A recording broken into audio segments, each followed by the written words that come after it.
Assalamualaikum warahmatullahi wabarakatuh. Saya Dama Bulan, NIM saya adalah B10212011111. Saya dari kelas C Manajemen Reguler Pagi ya. Nah, di video ini saya akan menjelaskan tentang langkah-langkah membuat laporan keuangan. Tapi sebelumnya saya akan menjelaskan dulu tentang apa itu laporan keuangan dan pentingnya laporan keuangan tersebut. Nah, laporan keuangan ini biasanya digunakan untuk para pemilik usaha untuk sebagai dasar acuan untuk mereka membuat keputusan bisnisnya yang selanjutnya. Nah,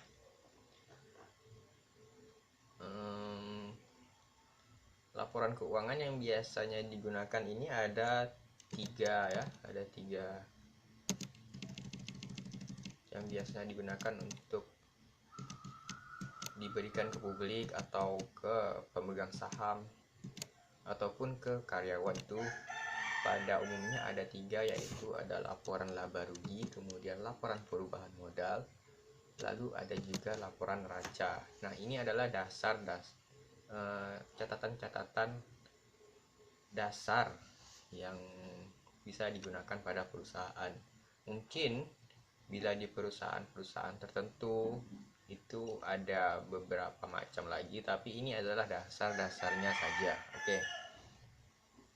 Nah, dari ketiga laporan ini, laporan neraca, laporan perubahan modal, kemudian laporan laba rugi. Nah, untuk membuat ketiga laporan ini diperlukan beberapa langkah-langkah yang supaya laporannya itu bisa akurat dan juga sesuai dengan aturan-aturan akuntansi. Oke.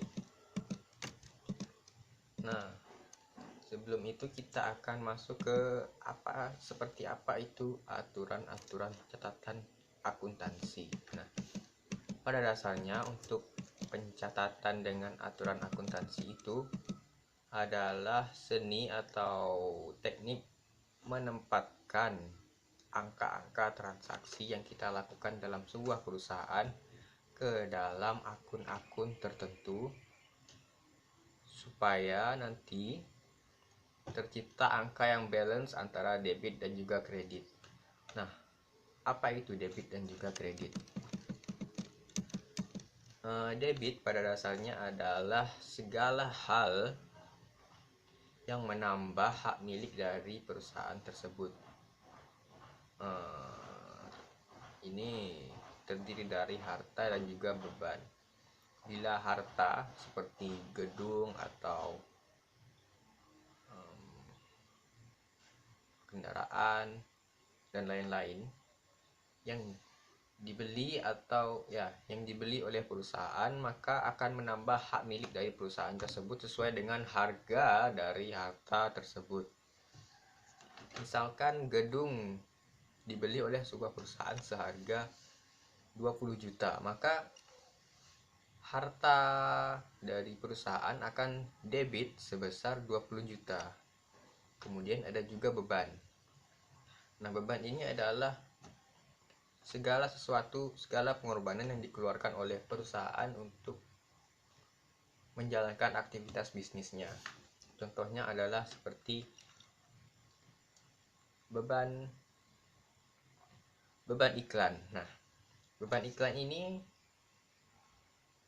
kita hanya bisa membayar sekali, tetapi manfaatnya diharapkan akan didapatkan oleh perusahaan tersebut. Semisal kita membayar iklan sebesar Rp2.000, maka beban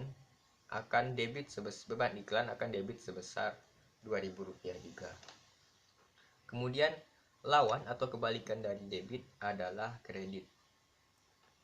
Kredit ini pada dasarnya adalah segala hal yang bisa digunakan oleh perusahaan untuk menjalankan atau mendapatkan keuntungan, tetapi hak miliknya tidak dimiliki oleh perusahaan tersebut. Nah, kredit ini terdiri dari utang, kemudian modal, dan juga pendapatan. Utang Contohnya adalah sebuah perusahaan membeli laptop sebesar 3 juta secara kredit. Nah, laptop itu bisa digunakan oleh perusahaan untuk menjalankan aktivitas bisnisnya, tetapi hak miliknya masih dimiliki oleh penjual laptop tersebut karena bila belum dibayar sepenuhnya oleh perusahaan tersebut. Nah, kemudian ada modal. Modal ini adalah segala sesuatu yang dimiliki oleh seorang pemilik bisnis. Semisal pemilik bisnis memasukkan uang ke dalam kas perusahaan, maka di kas itu bertambah atau debit, maka misalnya sebesar 1 juta, maka kas itu akan debit sebesar 1 juta. Nah, kemudian modal dari sang pemilik itu akan berkurang atau kredit sebesar 1 juta juga. Kemudian selanjutnya ada pendapatan. Pendapatan ini adalah segala sesuatu yang kita dapatkan atas dasar jasa atau barang yang kita berikan kepada konsumen. Semisal kita menjual sebuah barang seharga 10 juta, ya, maka kas secara tunai, ya, dalam hal ini secara tunai semisal sebesar 10 juta, maka kas kita akan bertambah atau debit sebesar 10 juta.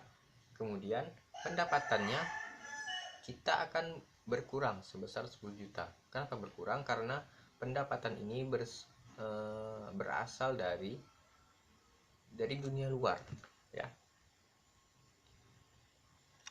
Pendapatan itu bisa kita misalkan sebagai sebuah pohon. Nah, kita sebagai perusahaan mengambil sebuah pohon dengan misalnya ada banyak sekali buah, kemudian kita sebagai perusahaan mengambil satu buah yang seharga 10 juta tadi, maka buah tadi akan berkurang sebanyak 10 juta.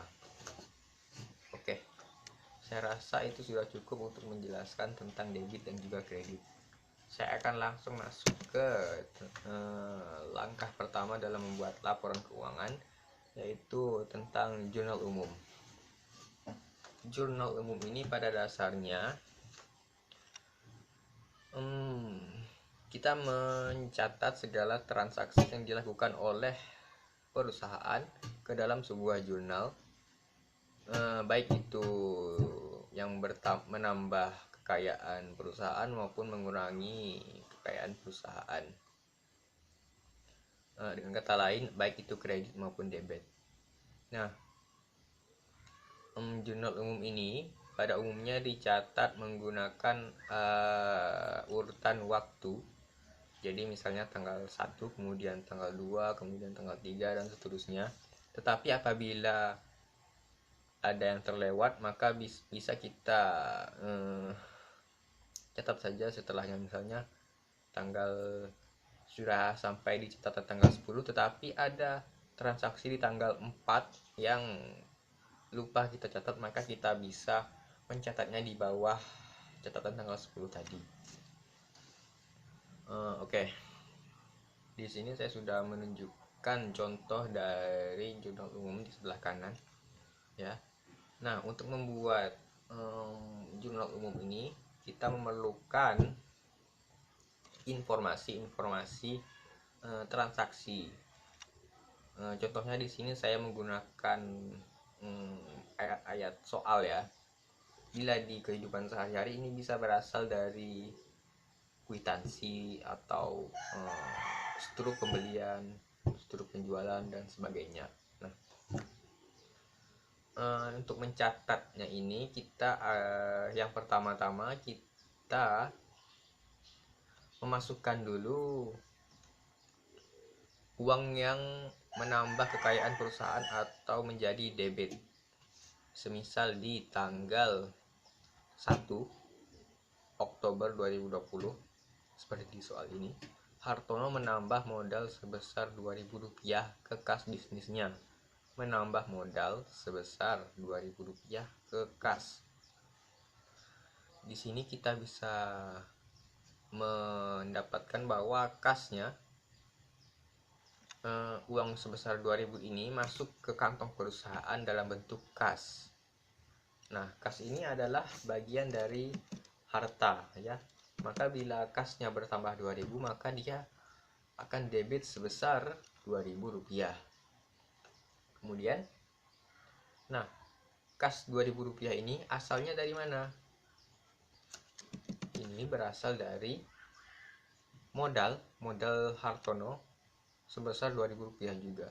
Maka modal Hartono berkurang atau kredit sebesar Rp2.000. Karena di sini lumayan banyak ya, saya akan mencontohkan beberapa saja. Langsung saja kita ke nomor 2. Ini ada nomor 3. Di tanggal 2 Oktober, Hartono membayar kepada Chef Ketadako atas jasa peliputan profil bisnis untuk mengisi konten YouTube. Nah, ini adalah termasuk ke untuk mengisi konten YouTube. Ini bisa kita masukkan ke akun beban, yaitu beban peliputan profil bisnis. Nah, beban ini kita bisa sesuaikan dengan jenis-jenisnya, misalnya beban internet kantor, beban lain-lain, beban sewa kantor, dan lain sebagainya, sesuai dengan transaksi yang kita lakukan. Beban peliputan profil bisnis ini seharga Rp300. Maka karena ini adalah beban, maka dia akan masuk ke debit sebesar Rp300. Kemudian untuk membayar beban sebesar Rp300 ini, kita menggunakan uang yang berasal dari kas sebesar Rp300 juga. Maka kas kita akan berkurang sesuai dengan angka yang diperlukan untuk membayar beban peliputan profil bisnis tadi. Oke. Ya, ini tadi cara penulisannya. Nah, seterusnya ini kita bisa lanjutkan saja. Kita bisa sesuaikan apakah itu kas atau beban atau utang dan sebagainya. Selanjutnya, oke, lanjut, kita akan masuk ke buku besar. Buku besar ini bisa secara umum bisa kita kategorikan ke 7 ya, ke 7 kategori. Yang pertama ada buku besar kas, yaitu buku besar ini bisa kita kategorikan ke 7 kategori. Yang pertama ada buku besar kas yang berisi segala transaksi yang melibatkan kas perusahaan. Kemudian piutang usaha, juga buku besar pelengkapan, buku besar sewa dibayar di muka, kemudian buku besar peralatan kantor, kemudian buku besar akumulasi depresiasi peralatan bisnis, kemudian juga buku besar utang usaha. Oke, yang pertama adalah buku besar kas. Seperti yang saya katakan tadi, buku besar ini berisikan angka-angka yang berasal dari transaksi-transaksi yang melibatkan kas perusahaan, baik itu menambah kas atau debit kas atau mengurangi kas ataupun kredit dari kas tersebut. Nah, pertama-tama yang perlu kita perhatikan dalam menulis buku besar, kita harus memperhatikan dulu daftar saldo atau neraca saldo di bulan sebelumnya. Nah, seperti kita lihat di sini tanggal 1 Oktober, kasnya debit sebesar Rp9.000. Ini berasal dari mana? Padahal di tanggal 1 Oktober tidak ada transaksi yang menambah kas atau debit kas sebesar Rp9.000 pada tanggal 1 Oktober. Tidak ada. Nah, ini berasal dari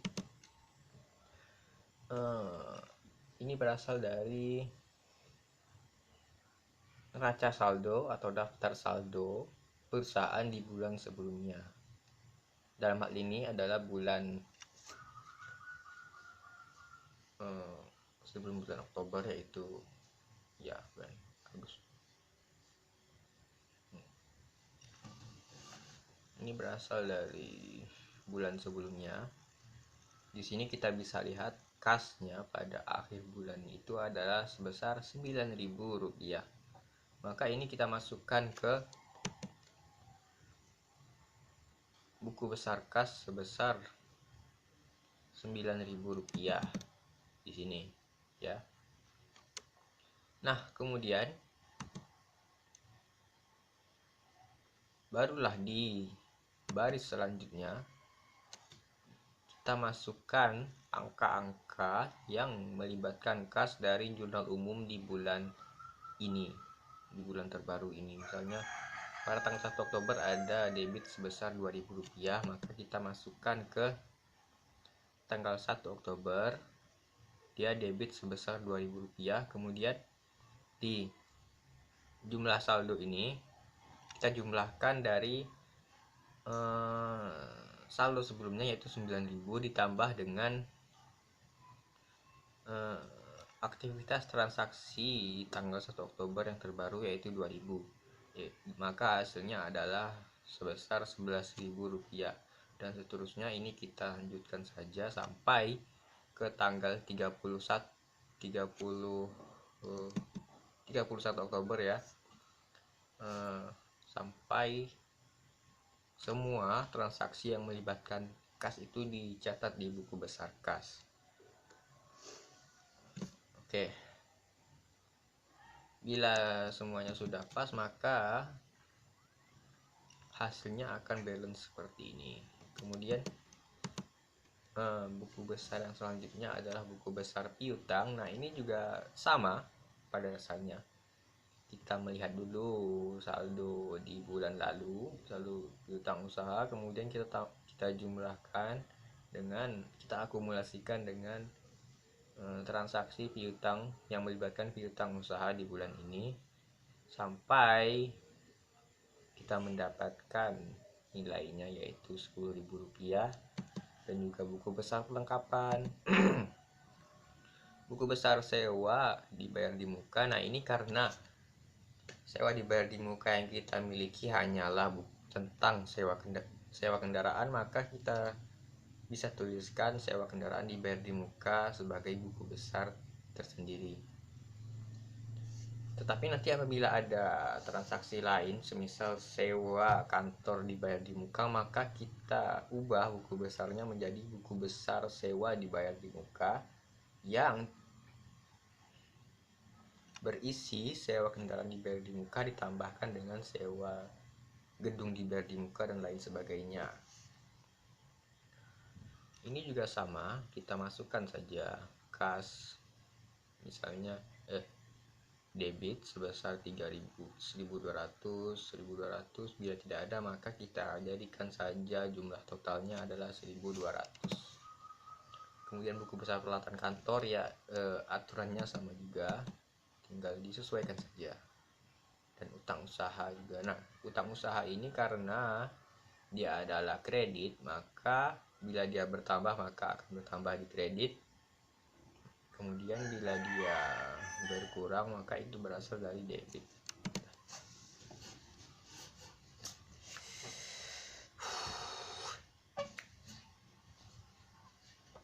Oke, selanjutnya adalah neraca saldo sebelum penyesuaian. Neraca saldo ini pada dasarnya adalah langkah pertama adalah kita memasukkan semua angka-angka total dari buku besar, ya dari buku besar kas, piutang usaha, buku besar perlengkapan, buku besar sewa dibayar di muka, buku besar peralatan kantor, buku besar akumulasi depresiasi peralatan kantor, dan buku besar utang usaha. Ini kita masukkan totalnya ke dalam kas atau ke dalam kolom-kolom dari akun-akun yang tersedia di buku di neraca saldo ini, seperti yang saya berikan tanda warna kuning ini adalah akun-akun yang terpengaruh. Nah, lalu bagaimana dengan akun-akun yang tidak memiliki buku besar ini? Nah, ini angka-angkanya kita dapatkan dengan menjumlahkan semua transaksi yang melibatkan akun-akun ini yang berasal dari yang bisa kita lihat di jurnal umum. Ya, misalnya saya berikan satu contoh. Di sini ada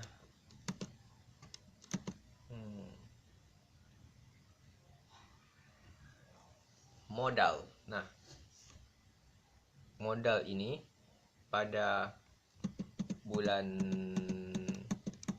sebelumnya adalah sebesar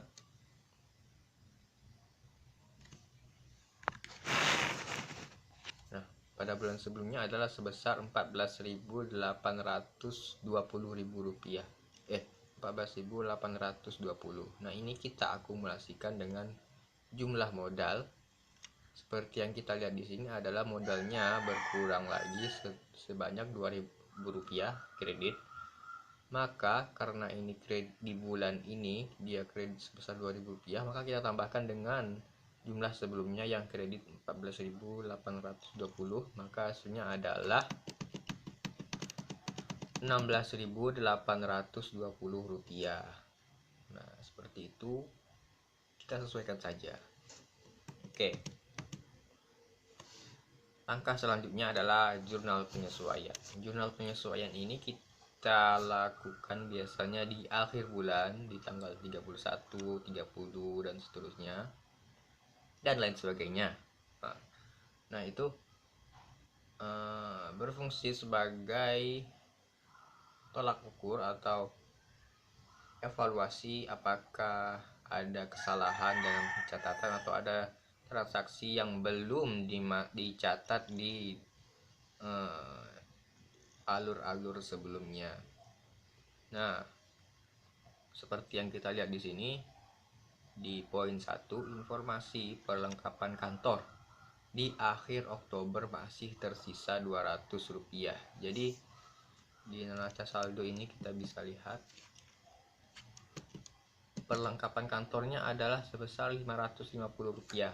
Tetapi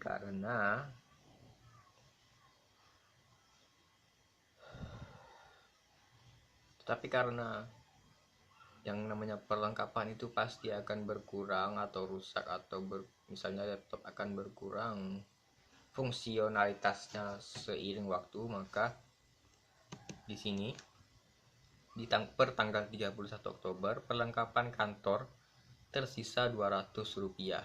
Nah, maka di jurnal penyesuaian kita menuliskan beban perlengkapan sebesar Rp550 dikurangi 200 adalah Rp350. Kemudian perlengkapannya kredit sebesar Rp350. Dan seterusnya di poin ke-2, 3, 4, dan 5 dan seterusnya itu kita sesuaikan saja. Nah, kemudian bila kita sudah menuliskan jurnal penyesuaian, kita bisa mengupdate buku besar yang sudah kita buat sebelumnya agar sesuai dengan kondisi yang sebenar-benarnya di akhir bulan tersebut. Misalkan di buku besar perlengkapan. Jadi kita yang terakhir adalah tanggal 30 Oktober di sini. Kita tambahkan lagi di bawahnya di tanggal 31 Oktober sesuai dengan jurnal penyesuaian adalah kredit sebesar Rp350. Maka dari Rp550 kita kurangi dengan kredit Rp350, maka debitnya adalah tersisa Rp200. Nah, begitu juga dengan buku besar yang lain, kita sesuaikan saja dan kita jumlahkan, akumulasikan lagi menjadi jumlah totalnya masing-masing. Nah, bila kita sudah mengupdate buku besar semuanya ya dari ke-6 buku besar itu, maka kita bisa mengupdate lagi neraca saldo menjadi neraca saldo setelah penyesuaian.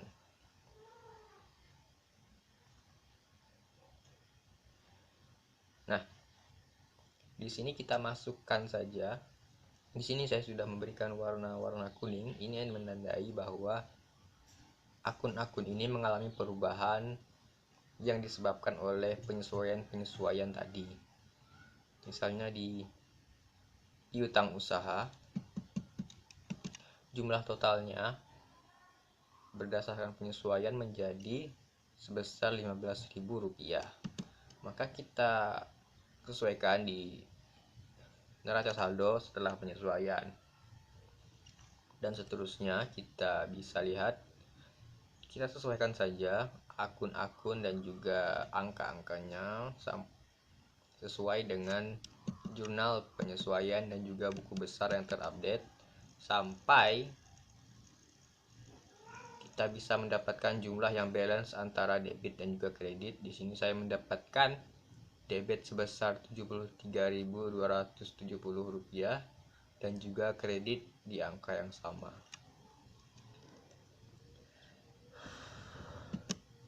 Nah, kita sudah hampir selesai ini ya. Kemudian ini adalah kertas kerja. Nah, ini pada dasarnya untuk membuat kertas kerja kita hanya mengcopy paste dari alur-alur yang sudah kita buat sebelumnya. Di sini ada neraca saldo ya. Ini adalah neraca saldo sebelum penyesuaian. Kita masukkan saja semua angkanya ke akun-akunnya sesuai dengan angka-angka yang sudah kita masukkan. Kemudian ada juga penyesuaian. Nah, penyesuaian ini kita dapatkan dari jurnal penyesuaian yang sudah kita buat. Lalu ada neraca saldo setelah penyesuaian, jika kita masukkan angka-angka dari akun-akun yang sudah kita sesuaikan tadi di neraca saldo setelah penyesuaian. Nah, kemudian ada ikhtisar laba rugi dan juga neraca. Nah, ini adalah poin yang fungsi dari kertas kerja tadi. Kita bisa melihat ikhtisar laba rugi dan juga kondisi neraca keuangan perusahaan tersebut. Ikhtisar laba rugi. Dari ikhtisar laba rugi ini kita bisa melihat apakah perusahaan mengalami untung ataupun rugi.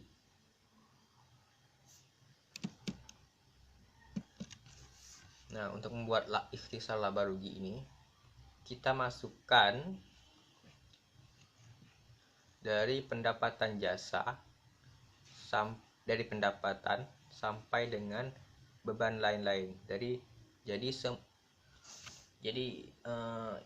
ikhtisar laba rugi ini adalah rangkuman dari pendapatan perusahaan yang didapatkan dengan mengeluarkan beban-beban tertentu. Nah, jadi yang kita masukkan hanya dua sebenarnya. Pada dasarnya itu adalah pendapatan juga beban, tapi ya karena ada banyak jadi kita masukkan saja semuanya. Ada beban pendapatan jasa pembuatan software, kita masukkan 27.300. Nah, ini dan juga 24.000 adalah pendapatan jasa pembuatan web. Ini kita dapatkan dari neraca saldo setelah penyesuaian. Lalu beban-bebannya kita ikuti saja angka-angkanya sampai semuanya masuk ke ikhtisar laba rugi. Nah, setelah kita masukkan, maka kita bisa jumlahkan semuanya di debit. Di sini bernilai Rp8.930. Kemudian ada di kredit sebesar Rp51.300. Di sini kita bisa melihat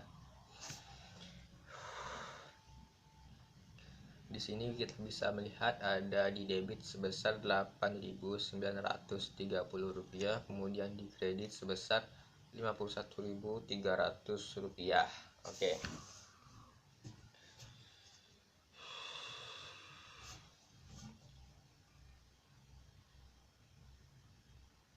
Nah, di sini kita bisa lihat tidak balance. Nah, Apakah ini berarti salah? Tidak. Ini berarti kita bisa melihat apakah perusahaan itu untung atau rugi. Nah, di sini kita bisa lihat pendapatannya. Semua pendapatan yang didapatkan oleh perusahaan adalah sebesar Rp51.300. Dan untuk mendapatkan sejumlah uang itu, perusahaan tersebut perlu mengeluarkan pengorbanan berupa beban-beban yang bila diakumulasikan sebesar Rp8.930.30. Maka kita bisa melihat di sini laba bersih sebelum pajak dari sebuah perusahaan itu adalah Rp42.370 yang kita dapatkan dari selisih antara debit dan juga kredit tadi. Oke. Lalu ada bagian neraca atau laporan neraca. Nah, ini kita membuatnya menggunakan dari harta ya. Semua harta atau aktiva dari perusahaan itu kita masukkan ke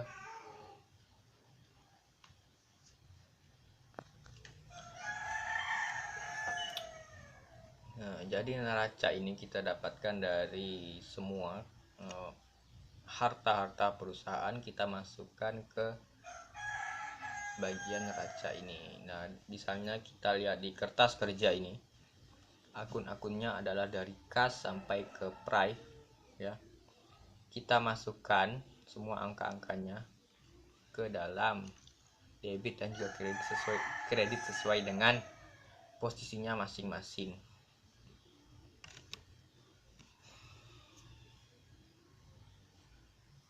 Nah, di sini kita bisa lihat bila kita jumlahkan hasilnya, maka di debit kita mendapatkan Rp64.340. Ini adalah harta perusahaan yang sudah ada, yang didapatkan dalam hingga bulan ini. Kemudian untuk mendapatkan ini kita juga mengalami pengorbanan tertentu yang bila diakumulasikan sebesar Rp21.970.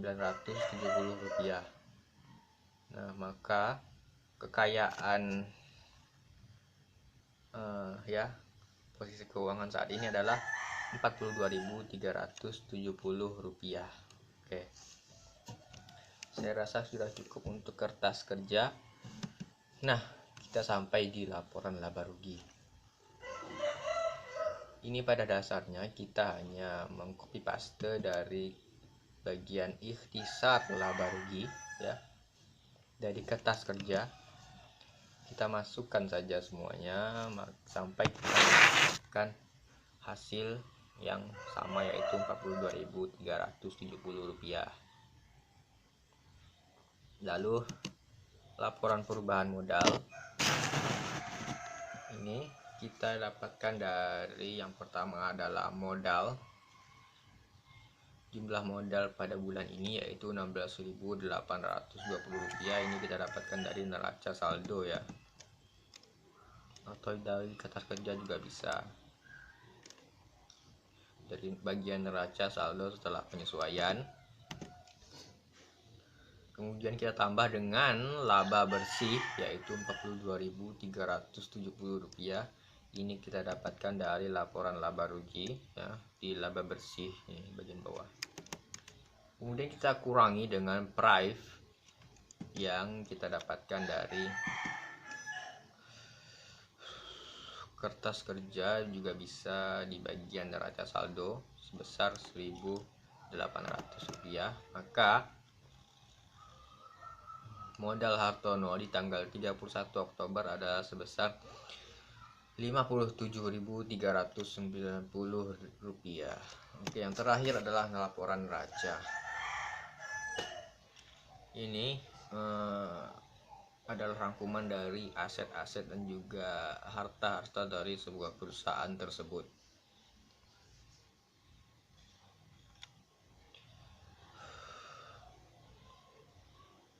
Yang pertama ada aset lancar yang terdiri dari kas, piutang usaha, perlengkapan, dan juga sewa dibayar di muka. Ini tinggal kita masukkan saja angka-angkanya sesuai dengan laporan yang sudah kita buat di alur sebelumnya. lalu kita jumlahkan, maka kita mendapatkan hasil total aset lancar sebesar Rp62.500. Lalu ada aset tetap, yaitu aset-aset yang sifatnya tetap ya. Yang pertama ada peralatan kantor yang nilai akhirnya adalah Rp40. Kemudian depresiasi peralatan kantor ini adalah pengurangan atau penyusutan nilai harga dari sebuah peralatan tersebut, maka didapatkan Rp960. Kemudian ini kita jumlahkan, maka akan mendapatkan hasil sebesar total aset tetap sebesar Rp1.000. Lalu kita bisa mendapatkan total aset yang kita dapatkan dari total aset lancar dijumlahkan dengan total aset tetap, dan yaitu sebesar Rp63.500. Selanjutnya itu liabilitas ya, yang terdiri dari liabilitas lancar yaitu utang usaha dan juga utang gaji.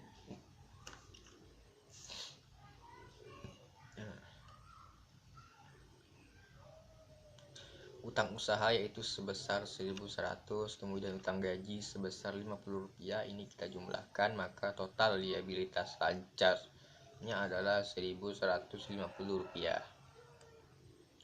Lalu kemudian ada ekuitas ya, ada modal Hartono yang terupdate adalah Rp57.390. Ini kita dapat dari laporan perubahan modal. Lalu kita jumlahkan, maka dari total liabilitas lancar dan juga modal Hartono yang terupdate, maka kita akan mendapatkan total liabilitas dan ekuitas sebesar Rp58.540. Baiklah, itu tadi adalah penjelasan saya mengenai laporan keuangan, mengenai fungsinya, kemudian cara membuatnya sesuai dengan alur-alur yang sudah ditentukan tadi. Baiklah, sekian dari saya, terima kasih.